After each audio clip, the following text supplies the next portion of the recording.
The evening air carried a hint of autumn chill as Mai stood in front of Le Ciel restaurant. The glittering lights of the city's most expensive dining spot made the glass doors shine like diamonds. Mai pulled her plain wool cardigan tighter around her small frame and took a deep breath. She wasn't dressed for this place. Her comfortable jeans had seen better days, and her simple blouse was nothing special. No makeup covered her face, and not a single piece of jewelry adorned her fingers or neck. Her long black hair was tied back in a no-nonsense ponytail, practical for the long day she'd had volunteering at the children's hospital. Through the glass doors, May could see people in fancy clothes. Women with perfect hairstyles wore dresses that probably cost more than her monthly rent. Men in expensive suits checked gold watches and laughed loudly over glasses of amber liquid. Crystal chandeliers hung from the ceiling, casting warm light over white tablecloths and polished silverware. May checked her phone one more time. The text from her husband was clear: "Meet me at Le Ciel at 7:30. Got us a table." She was on time, but he wasn't here yet. Taking another deep breath, she pushed open the heavy door and stepped inside. The warm air inside smelled of expensive perfume and delicious food. A tall man in a perfect black suit stood behind a small wooden stand with a leather-bound book. His hair was slicked back, and his eyes were sharp as they landed on May. "Can I help you?" he asked, his voice cold as he looked her up and down. His gaze lingered on her worn shoes and simple bag. "Yes, I'm meeting someone for dinner," May said with a small smile. "We have a reservation."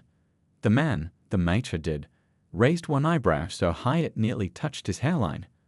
"A reservation? Here? At Le Ciel?" Each question dripped with disbelief.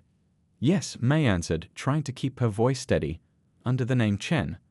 The maitre d' made a show of slowly flipping through his book, his finger running down the list of names with theatrical slowness. "I don't see any reservation under that name," he said, loud enough for nearby people to hear. "Perhaps you're confused about which restaurant you're supposed to be at." His smile didn't reach his eyes. Heads turned. A woman with diamonds hanging from her ears whispered to her companion.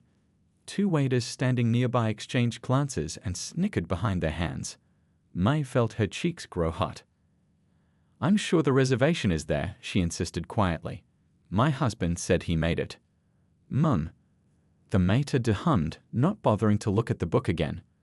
"Well, even if there was a reservation, which there isn't, I'm afraid we couldn't accommodate you tonight." He looked pointedly at her clothes. "We have certain standards at Le Ciel." A woman at a nearby table laughed loudly. "Some people simply don't understand where they belong," she said to her dining partner, her voice carrying clearly to where May stood. May's stomach twisted into knots.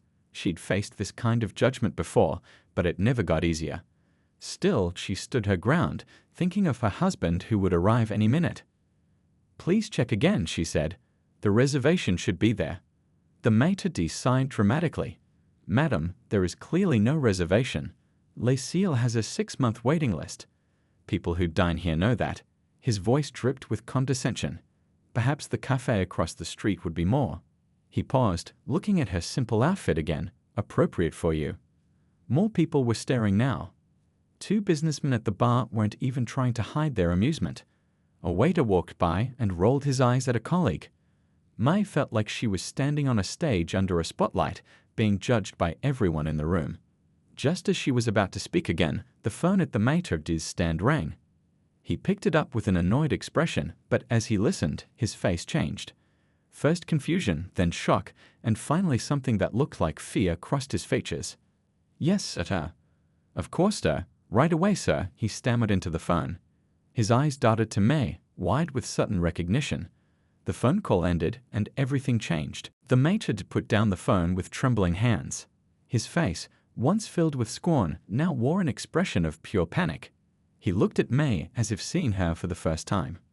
"Mrs. Chen," he said, his voice suddenly sweet as honey, "I do apologize for the confusion. It seems there was a misunderstanding with your reservation." May blinked in surprise at the sudden change. Just moments ago, this man had been suggesting she eat at a cafe across the street. Now he was practically bowing. "Your table is actually ready," he continued, adjusting his tie nervously. "The very best table in the house, of course. Would you please follow me?" Before Mai could respond, two waiters rushed over. One pulled out a small wooden stool for her to place her bag on, a courtesy she had watched being extended to the wealthy women when she first entered. The other handed her a glass of sparkling water with a slice of lemon. "Your usual drink while you wait, Mrs. Chen?" the waiter asked, though Mai had never set foot in this restaurant before.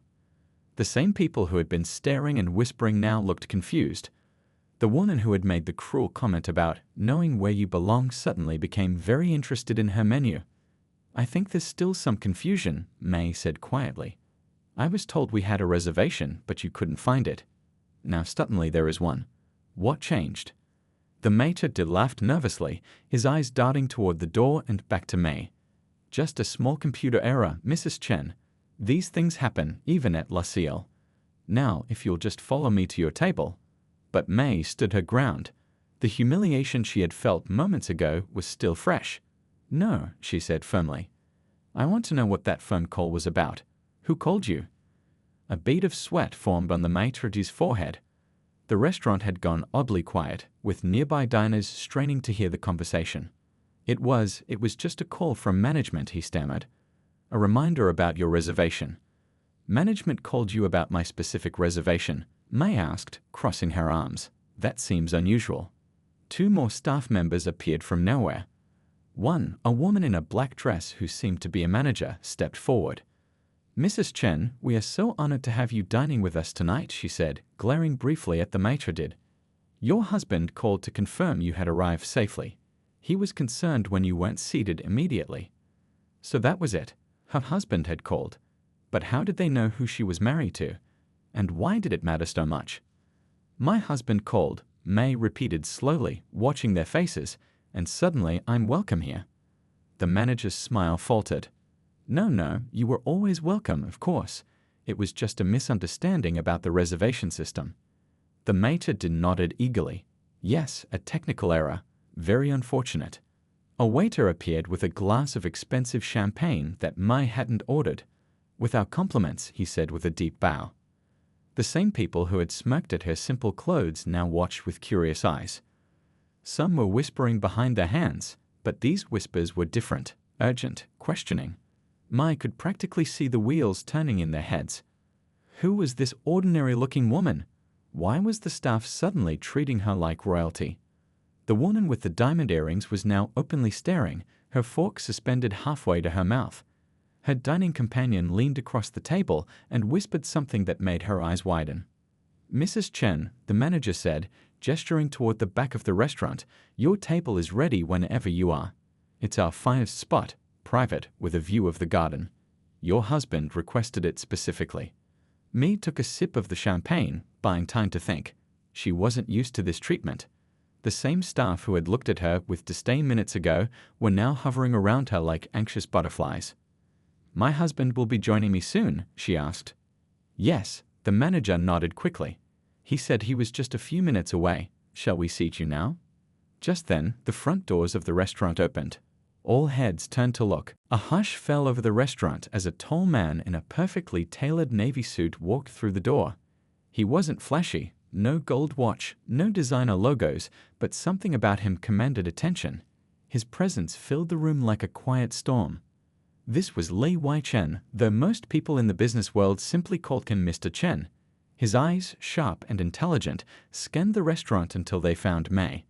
His serious expression immediately softened into a warm smile. The maitre d' practically ran to greet him. "Mr. Chen, what an honor to have you dining with us tonight. Your wife is just about to be seated at your table." Lai Wei nodded politely but didn't stop to chat. He walked straight to Mai, seemingly unaware of the stares following him. When he reached her, he took her hand and kissed her cheek. "Sorry I'm late," he said quietly. "Traffic was terrible. Have you been waiting long?" Before Mai could answer, the restaurant manager appeared beside them, smiling so widely it must have hurt her face. "Mr. Chen, it's such an honor to welcome you to La Ciel. We have your favorite table ready." She gestured toward a private area in the back. "And we've taken the liberty of opening a bottle of the Chateau Margaux 1982 you enjoyed on your last visit." Lai Wei looked confused. "My last visit? I've never dined here before." The manager's smile faltered slightly. I must be thinking of another restaurant. Please follow me. As they walked through the dining room, May noticed how everyone stared.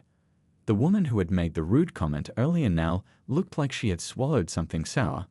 Her dining companion was frantically typing on his phone, probably searching for information about Lai Wei.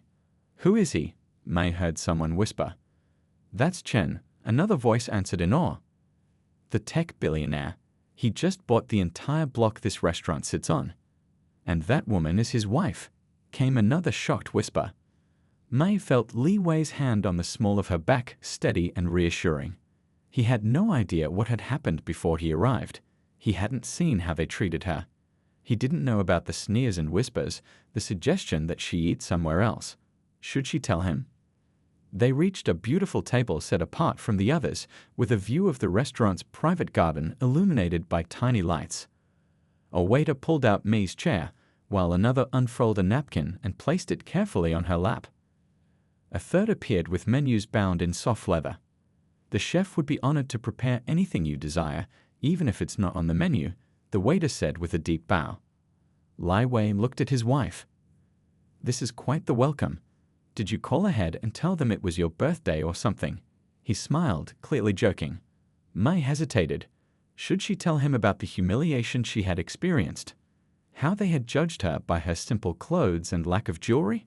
How they had only changed their tune when they realized who she was married to?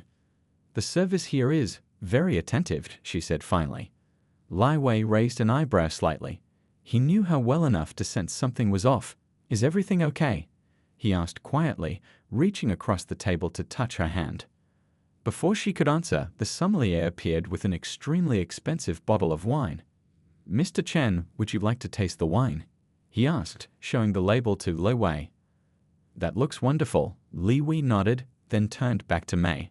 Now tell me about your day. How was your time at the children's hospital? As the sommelier poured the wine, May noticed the maître hovering nearby, watching nervously. Behind him, she could see the woman with diamond earrings pointing at their table and whispering to a waiter, probably asking questions about them.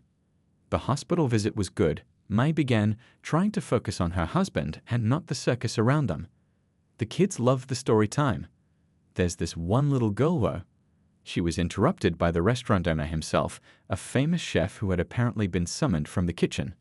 Mr. and Mrs. Chen, what an absolute pleasure to have you dining with us tonight. I would be honored to prepare a special tasting menu just for you.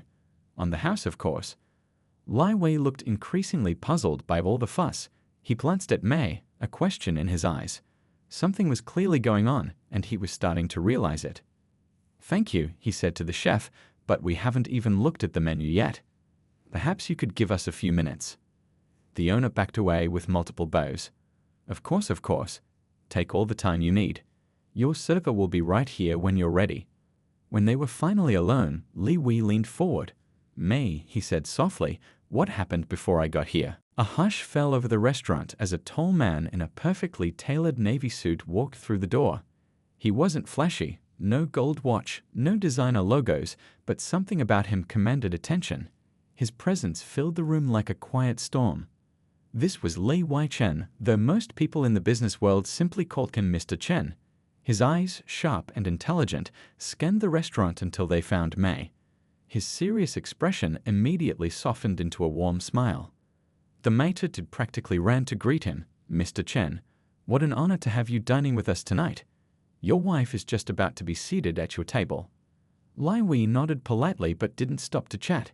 He walked straight to May, seemingly unaware of the stares following him. When he reached her, he took her hand and kissed her cheek. Sorry I'm late, he said quietly. Traffic was terrible. Have you been waiting long? Before Mai could answer, the restaurant manager appeared beside them, smiling so widely it must have hurt her face.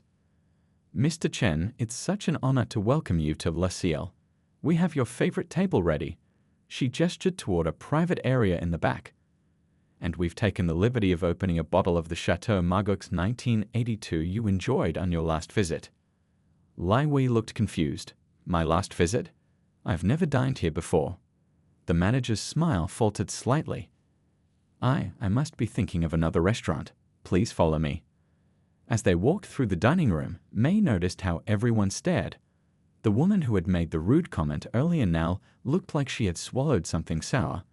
Her dining companion was frantically typing on his phone, probably searching for information about Lai Wei. "Who is he?" May heard someone whisper. "That's Chen," another voice answered in awe. "The tech billionaire. He just bought the entire block this restaurant sits on." "And that woman is his wife," came another shocked whisper. May felt Li Wei's hand on the small of her back steady and reassuring. He had no idea what had happened before he arrived. He hadn't seen how they treated her. He didn't know about the sneers and whispers, the suggestion that she eat somewhere else. Should she tell him? They reached a beautiful table set apart from the others, with a view of the restaurant's private garden illuminated by tiny lights. A waiter pulled out May's chair, while another unfurled a napkin and placed it carefully on her lap. A third appeared with menus bound in soft leather. "The chef would be honored to prepare anything you desire, even if it's not on the menu," the waiter said with a deep bow. Lai Wei looked at his wife. "This is quite the welcome. Did you call ahead and tell them it was your birthday or something?" He smiled, clearly joking. May hesitated. Should she tell him about the humiliation she had experienced? How they had judged her by her simple clothes and lack of jewelry? How they had only changed their tune when they realized who she was married to? "The service here is very attentive," she said finally. Lai Wei raised an eyebrow slightly. He knew her well enough to sense something was off. "Is everything okay?" he asked quietly, reaching across the table to touch her hand. Before she could answer, the sommelier appeared with an extremely expensive bottle of wine. "Mr. Chen, would you like to taste the wine?" he asked, showing the label to Lai Wei. "That looks wonderful." Li Wei nodded, then turned back to May. "Now tell me about your day. How was your time at the children's hospital?" As the sommelier poured the wine, May noticed the maître hovering nearby, watching nervously. Behind him, she could see the woman with diamond earrings pointing at their table and whispering to a waiter, probably asking questions about them. The hospital visit was good, May began, trying to focus on her husband and not the circus around them. "The kids loved the story time. There's this one little girl though." She was interrupted by the restaurant owner himself, a famous chef who had apparently been summoned from the kitchen. "Mr. and Mrs. Chen, what an absolute pleasure to have you dining with us tonight. I would be honored to prepare a special tasting menu just for you. On the house, of course." Lai Wei looked increasingly puzzled by all the fuss. He glanced at May, a question in his eyes. Something was clearly going on, and he was starting to realize it. "Thank you," he said to the chef, "but we haven't even looked at the menu yet. Perhaps you could give us a few minutes." The owner backed away with multiple bows. Of course. Take all the time you need.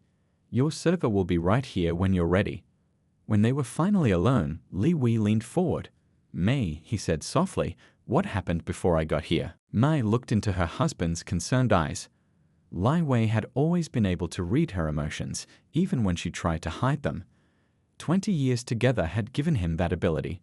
She took a small sip of the expensive wine, buying herself a moment to decide. "Before you arrived," she began slowly, "they didn't want to let me in." Lai Wei's eyebrows drew together. "What do you mean?" "The maitre d' told me there was no reservation. He suggested I would be more comfortable at the cafe across the street." She kept her voice low, not wanting to create a scene. People were staring and laughing. One woman said I didn't know where I belonged. Lai Wei's expression darkened. His hand tightened slightly around his wineglass, the only outward sign of his anger. "And then?" he asked, his voice controlled. "Then you called, and suddenly I was the most important guest in the restaurant. The same man who was ready to throw me out was falling over himself to give me the best table." May watched as her husband processed this information. Lai Wei was known for his calm thinking, even in difficult situations. It was one of the qualities that had made him so successful in business. But she knew him well enough to see the storm brewing behind his eyes. "I see," he said finally. His voice was quiet, but had an edge to it. "And the owner?" "The chef who just offered us a free tasting menu. I never spoke to him before you arrived. He came out of the kitchen as soon as he heard you were here." From the corner of her eye, May could see the restaurant staff watching them nervously. The maitre d' kept glancing over while pretending to check on other tables. The woman with diamond earrings was still stealing looks at them, her face a mixture of embarrassment and curiosity. Lai Wei set down his wine glass carefully. Would you recognize the people who were rude to you? Mei nodded. The maitre did. 2 waiters who were standing near the front, and that woman in the red dress with the diamonds. She gave a small nod in the direction of the woman, who quickly looked away when she realized she'd been caught staring. I see, Li Wei said again. His calm was deceptive. Mei knew he was deciding what to do. In 20 years of marriage, she had never seen him lose his temper, but she had seen him stand firm on matters of principle. What are you thinking? She asked, reaching across the table to touch his hand. I'm thinking, he replied, that I don't want to eat in a place that treats people this way. Just as he spoke, their server appeared with 2 small plates. With the chef's compliments, he announced, placing the appetizers on the table.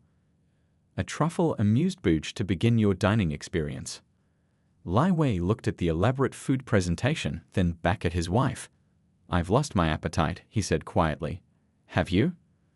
Before Mai could answer, the restaurant owner hurried over to their table again. Is everything to your liking, Mr. Chen?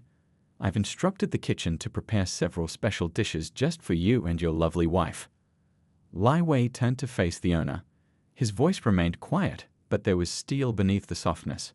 I'd like to speak with you privately, along with your maitre d'. The owner blinked in surprise. Of course, Mr. Chen, right away. Would you prefer to use my office? Here is fine, Li Wei replied, but privately. The owner nodded frantically and hurried away to find the maitre d'. Mei watched as they whispered urgently by the kitchen door. The maitre d''s face had gone pale. You don't have to do this, Mei told her husband. We can just leave. Lai Wei shook his head. No, this isn't just about us. It's about how they treat all their guests. What if it had been your mother they turned away? Or our daughter when she's older? Some lessons need to be taught. The owner returned with the maitre d', who looked like he wanted to be anywhere else. The kitchen staff watched through the swinging doors. Even the other diners seemed to sense something important was happening. You wanted to speak with us, Mr. Chen? The owner asked, trying to maintain a professional smile while clearly anxious. Lai Wei nodded. I think we need to have an honest conversation about what happened when my wife arrived today. His voice was low but carried a quiet authority that made everyone lean in to listen. And then I need to make a decision about my recent property investment. The color drained from the owner's face as he realized what Li Wei meant. The restaurant's building had recently changed hands, and the new owner was sitting right in front of him. The owner and maitre d' stood nervously at the table, trying not to look as terrified as they clearly felt. Lai Wei gestured to the empty chairs across from them. Please, sit down, he said, his voice still remarkably calm. The 2 men hesitated, then slowly lowered themselves into the chairs. The owner's hands were visibly shaking. Around them, the restaurant had gone oddly quiet, as if everyone was straining to hear what was happening. My wife tells me she wasn't welcomed when she arrived, Li Wei began. She says she was told there was no reservation and that she might be more comfortable somewhere else. Somewhere more appropriate for her. The maitre d' swallowed hard. There was a misunderstanding about the reservation, Mr. Chen. A technical error in our system. Lai Wei held up his hand, silencing the man mid-sentence. Let's be honest with each other. There was no technical error. You saw a woman in simple clothes, without expensive jewelry or designer labels, and you decided she didn't belong here. The maitre d' looked down at the tablecloth, unable to meet Li Wei's eyes. Is that true? The owner asked, turning to his employee. Did you refuse service to Mrs. Chen because of how she was dressed? The maitre d' squirmed in his seat. I may have suggested that we were fully booked for the evening, and suggested the cafe across the street, Mei added quietly. Lai Wei looked at his wife, then back at the 2 men. Do you know why my wife dresses simply? It's not because we can't afford better clothes. The men remained silent, their eyes fixed on the table. She spent today at the children's hospital, reading to kids with cancer. She does this 3 times a week. She doesn't wear fancy clothes because she often ends up sitting on the floor with the children. She doesn't wear jewelry because one little boy likes to hold her hand while she reads, and she's afraid a ring might scratch him. The owner's face had gone from pale to red with shame. The maitre d' looked like he wanted to disappear into the floor.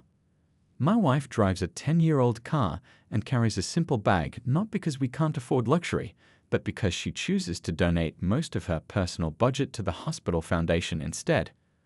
Li Wei's voice remained quiet, but everyone at nearby tables could hear every word.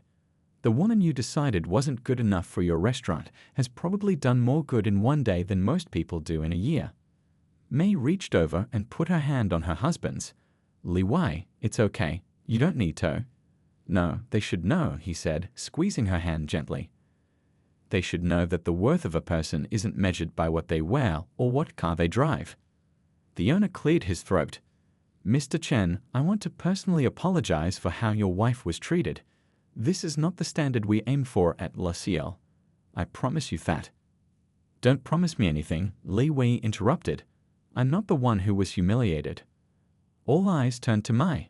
The owner turned to her, his expression genuinely remorseful. Mrs. Chen, I am deeply sorry for how you were treated. It was inexcusable.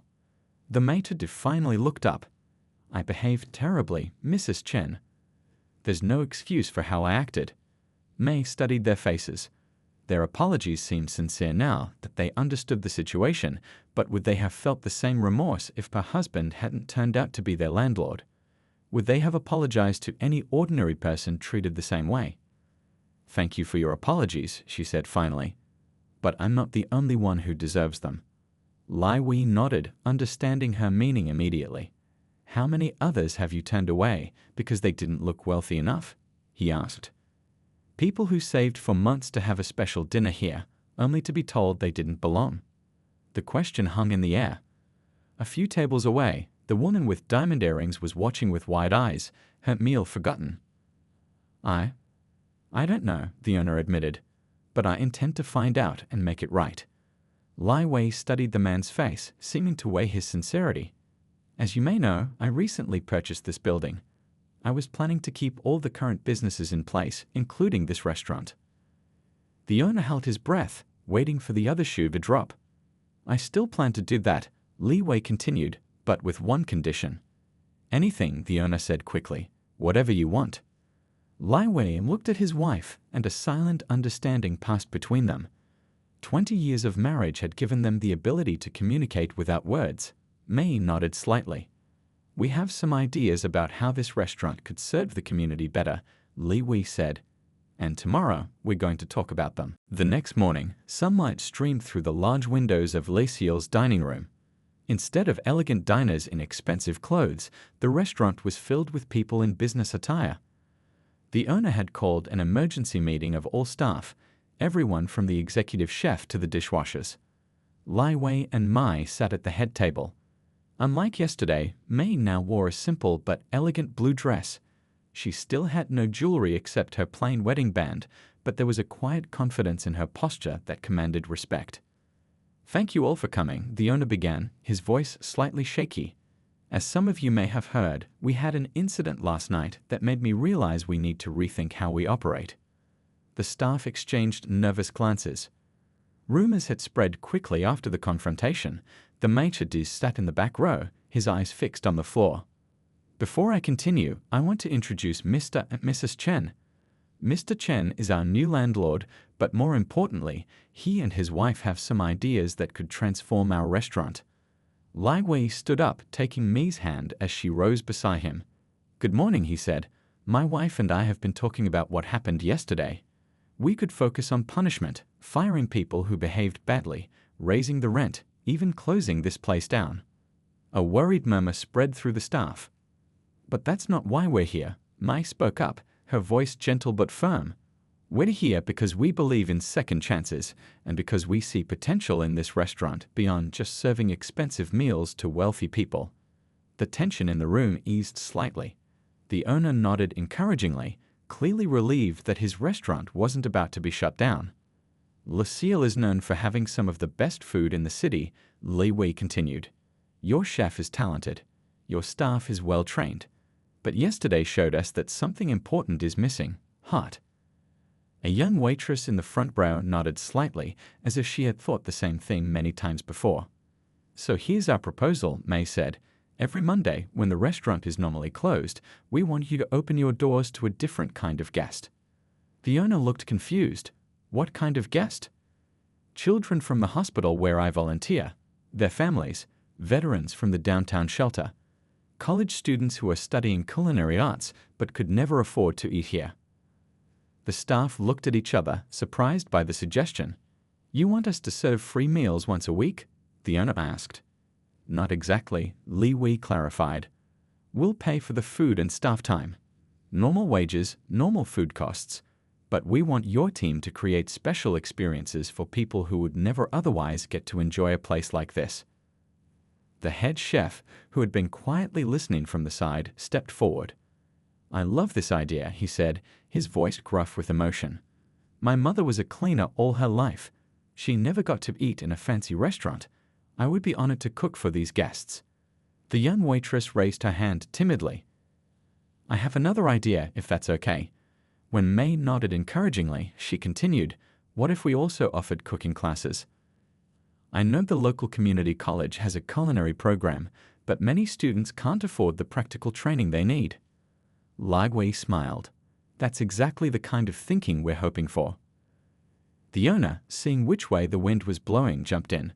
"We could do seasonal menus featuring local farmers who use sustainable practices, and maybe work with the downtown women's shelter to provide job training in hospitality." The room was suddenly alive with ideas. Even the maitre d' cautiously raised his hand. I speak 4 languages. I could offer language lessons to staff at other restaurants who want to improve their service skills." May caught Li Wei's eye and smiled. This was going better than they had hoped. "There's one more thing," Li Wei said, and the room quieted again. "Yesterday, my wife was judged by her appearance. That cannot happen again, to anyone." The owner nodded vigorously. "Absolutely. We'll implement new training immediately." "Not just training," May said firmly. "A new policy. Every guest who comes through that door is treated with the same respect and dignity, regardless of what they're wearing or how much money they appear to have." The maitre d' stood up from his seat in the back. "Mrs. Chen," he said, his voice thick with emotion, "I want to personally promise that what happened to you will never happen to anyone else in this restaurant. I was wrong, not just in how I treated you, but in how I've been thinking about our guests. I forgot why I got into this business in the first place, to make people feel special, all people." May studied his face, seeing genuine remorse there. "Thank you," she said simply. Lai Wei looked around the room. "So do we have an agreement? A new direction for La Ciel?" The owner stepped forward and extended his hand. "We do, Mr. Chen. And may I say, this restaurant has needed this change for a long time." As they shook hands, applause broke out among the staff. The young waitress wiped away a tear. The head chef was already scribbling menu ideas on a napkin. Even the maitre d' was smiling, as if a weight had been lifted from his shoulders. "Then let's get started," Li Wei said, looking at his wife with pride. "We have a lot of work to do." 6 months later, La Ciel was barely recognizable. Not in its appearance. The elegant dining room still gleamed with crystal and silver, but in its spirit. It was Monday evening, normally the restaurant's day off, but tonight the place was packed. Children from the hospital where May volunteered sat at tables covered with white tablecloths, being served fancy mocktails in champagne flutes. Their parents, many worn down by countless hospital visits and medical bills, were enjoying their first fine dining experience in years. May moved between the tables, chatting with the families she knew from her volunteer work. A small boy with a colorful cap covering his head loss waved excitedly when he saw her. "Miss May, look! They gave me 5 forks," he exclaimed, holding up his cutlery with delight. May laughed and sat down next to him. "That's because you're a very important guest, Teo. You want me to show you which one to use first?" Across the room, Li Wei was deep in conversation with 2 veterans from the downtown shelter. One of them had just completed the restaurant's new job training program and was starting as a paid apprentice in the kitchen the following week. The maitre d', once so quick to judge guests by their appearance, was now personally welcoming each family with genuine warmth. He knelt down to speak eye to eye with the children, explaining the fancy restaurant rules in a way that made them giggle rather than feel intimidated. "Remember when he wouldn't even let me in the door?" May said quietly to Li Wei when they met at the dessert table. Li Wei smiled and took her hand. People can change when given the chance. Sometimes they just need to be reminded of what really matters. The owner approached them, beaming with pride. Mrs. Chen, that cooking class program you suggested has been incredible. 3 of our community students have already found jobs at other restaurants in the city. That's wonderful news, May said. And how are the regular customers responding to the changes?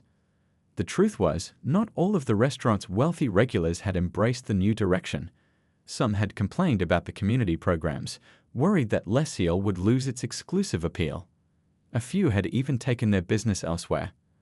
We've lost some customers, the owner admitted, but we've gained many more, people who appreciate what we're doing here. Our weekends are booked solid for the next 3 months. The head chef joined them, wiping his hands on his apron. And those cooking classes for the college students? 2 of them helped me create new dishes that are now our most popular menu items. Young people have such fresh ideas. A commotion at the front door caught their attention.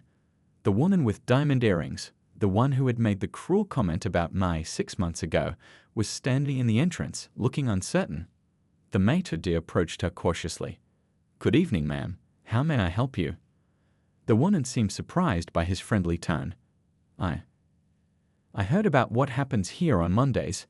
I'd like to volunteer my time, if that's possible." Me and Li Wei exchanged surprised glances. "Of course," the maitre d' said warmly. "We can always use more help. Would you like to serve or would you prefer to help in the kitchen?" The woman looked around at the children's smiling faces. "I've never worked in a restaurant before, but I'd like to try serving, if someone could show me how." The maitre d' smiled. "Everyone starts somewhere. I'd be happy to teach you myself." As the woman was led away to get an apron, Li Wei squeezed Mi's hand. "See, change ripples outward." The young waitress who had suggested the cooking classes approached them with a tablet. "Mr. and Mrs. Chen, I wanted to show you our new numbers. The community kitchen program has provided over 5,000 meals to families in need since we started." Li Wei looked at the figures, impressed. "And all from ingredients that would have otherwise gone to waste." "Yes," the waitress nodded proudly. "Other restaurants in the area are now donating their unused food to our program too. It's becoming a movement." May felt tears in her eyes as she looked around the dining room. The children were being treated like royalty. The staff members were smiling genuinely, not the forced smiles of people serving for tips. Even some regular customers had started coming on Mondays to help serve meals or simply to be part of what was happening. "All this from one bad night," she said softly. Li Wei put his arm around her shoulders. "No, all this from one woman who refused to be pushed aside and forgotten. You could have just walked away that night, but you stood your ground." Little Tao ran up to them, his face covered in chocolate mousse. "Miss May, the chef says I can visit the kitchen and see where they make the desserts. Want to come?" Mai laughed and took his small hand. "I wouldn't miss it for anything." As they walked toward the kitchen, May caught sight of herself in one of the restaurant's large mirrors. She was still dressed simply, a modest dress, her hair in its practical style, no jewelry except her wedding band. But now, no one in the restaurant would dare suggest she didn't belong. More importantly, no one would suggest that about anyone else who walked through those doors either. And that, she thought, was worth more than all the diamonds in the world.